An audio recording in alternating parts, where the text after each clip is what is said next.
So if the Lord has not released you yet to do it, then don't do it. And so I said to the young man today, rest assured I'll be back. But I'm just waiting on the timing. And it's a possibility that when I do show back up, I'm saying this because I believe this, that when I do show up, it'll be a 2021 instead of being a 2020. It'll be a 2021. Just because I know how God does. See, around September, they'll start dropping the 2021s. And so, just because I don't mind waiting on the Lord to do things, because patience is a part of my house, because I live in a house not made by man's hands. And because I live in that type house, I don't mind waiting. I don't mind waiting. And so let's see the next thing that he talks about. I told you we were building a house, okay? We're building a house. So he talks about the temperance, and then he talks about patience. And he says to patience, you have to add godliness. Godliness. Now, the godliness was the foundation upon my roof. That's godliness. Godliness means that I've got to possess God in the things that I do. I've got to possess God in the things that I do. So whatever you see me do, it should possess God in it. It should have some godliness in it. You should be able to trace God back to whatever it is that you see me do. If it does not possess godliness, then I'm in my flesh. I'm outside. It should have godliness in it. So my house has to, my roof, my roof, that pinnacle, has to possess godliness. If you notice, this is the roof on the house. The godliness is this foundation. It has to possess godliness. And so where is godliness? It's in my roof. You can use that as my head. My head has to possess godliness in it.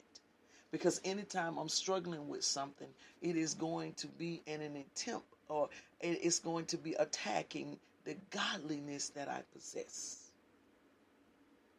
Think about it. Let me show you what I'm talking about. Any decision that we make is going to come against the godliness. Okay, so let me give y'all an example of what happened to me. I'm going to show you godliness.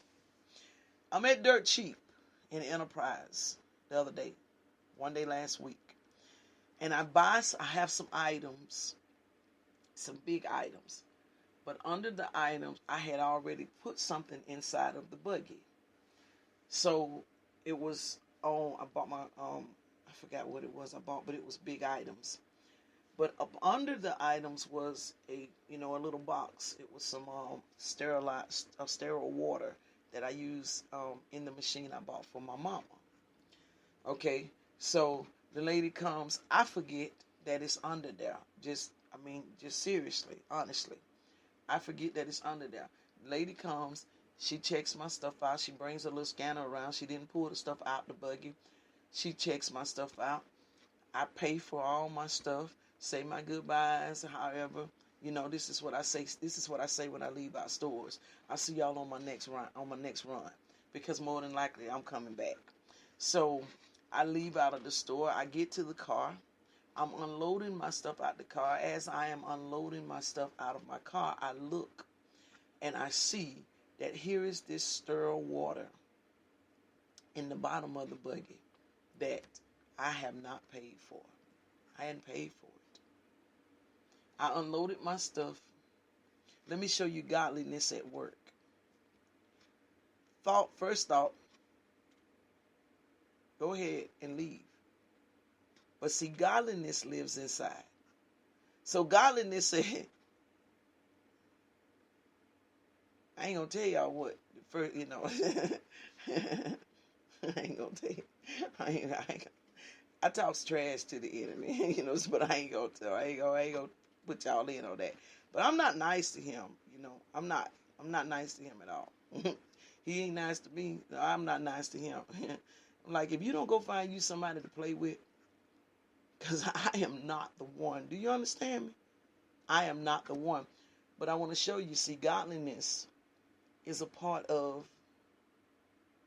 your roof, which is your house, the top of your house, your thoughts, godliness.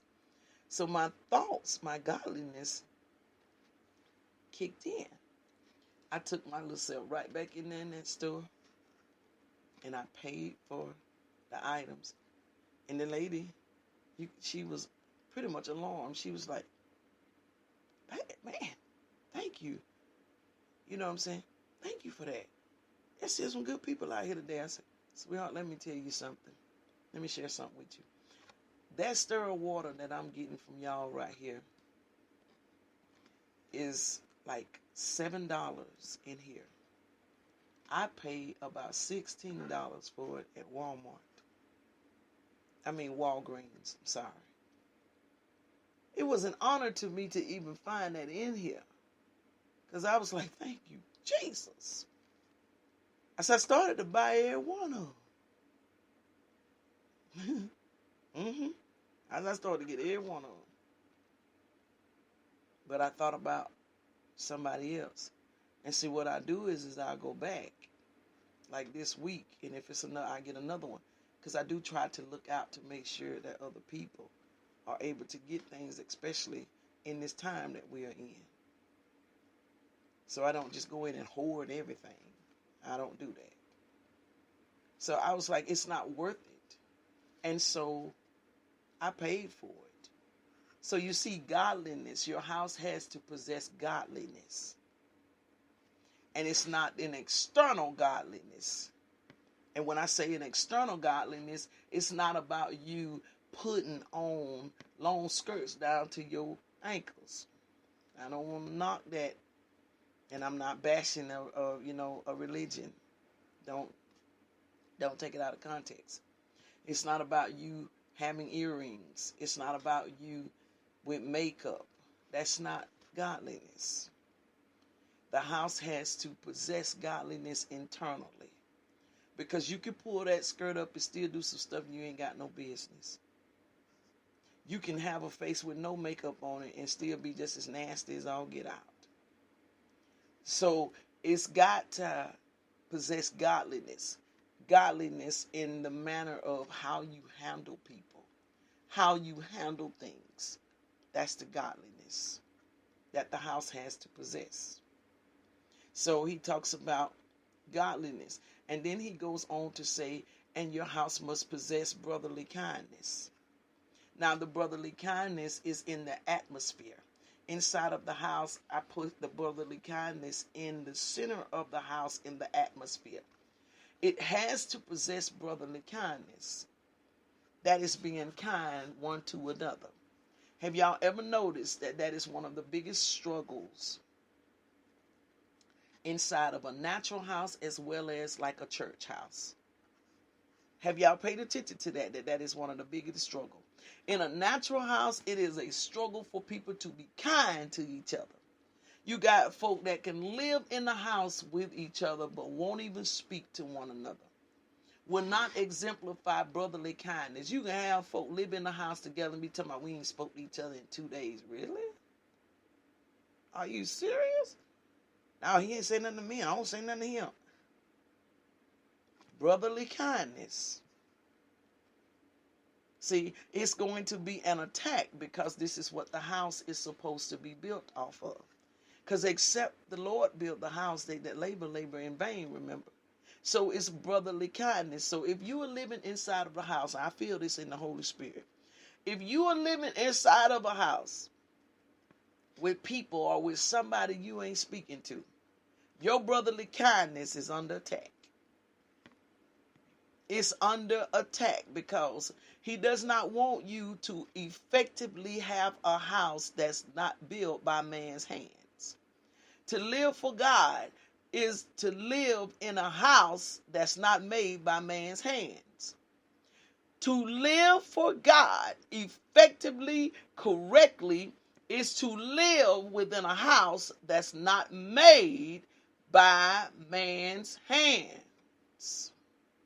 Okay? That's what it means to effectively live for God. Means to live inside of a house that's not made by man's hands. Man's hands can't touch it.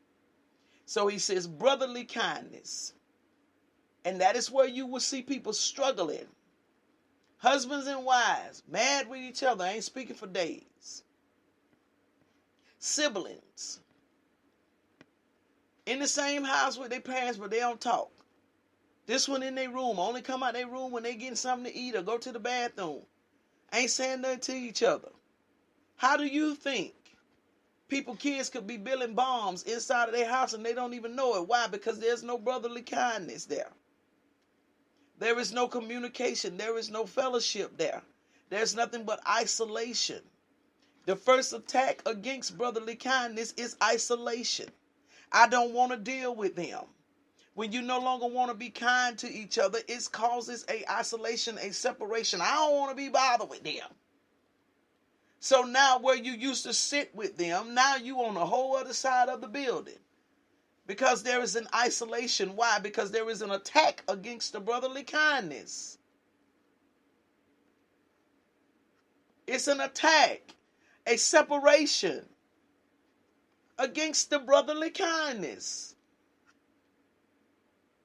The house has to possess brotherly kindness.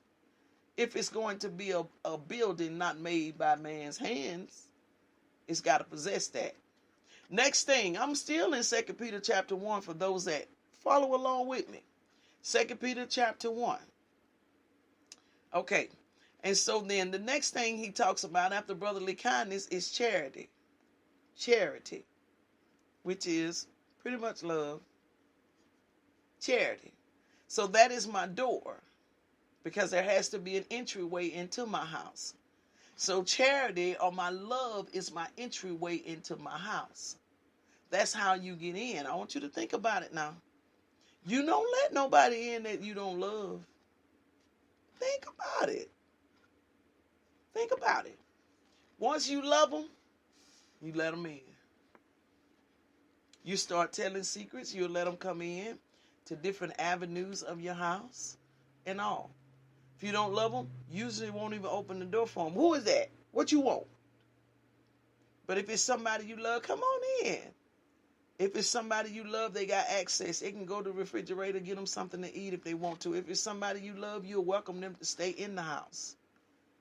If it's somebody that you love, that's why charity has to be the door. So charity is the open door that we must have in building our house. So now let's talk about why charity is under attack. Let's talk about why our love is under attack. It's under attack because it is the opening of something. Oh, God. It is the opening of something. It opens opportunities. If I love you, it opens opportunities. Now it's going to open the door for me to talk to you. There may be something that I've been dealing with for years that I need to have help with, that I've been struggling with. And because I love now and I've opened the door for you, you can come in and you can help me with it.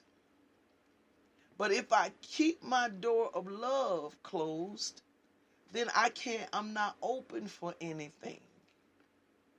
You don't have access to my house. What's inside of my house? The brotherly kindness is inside of my house.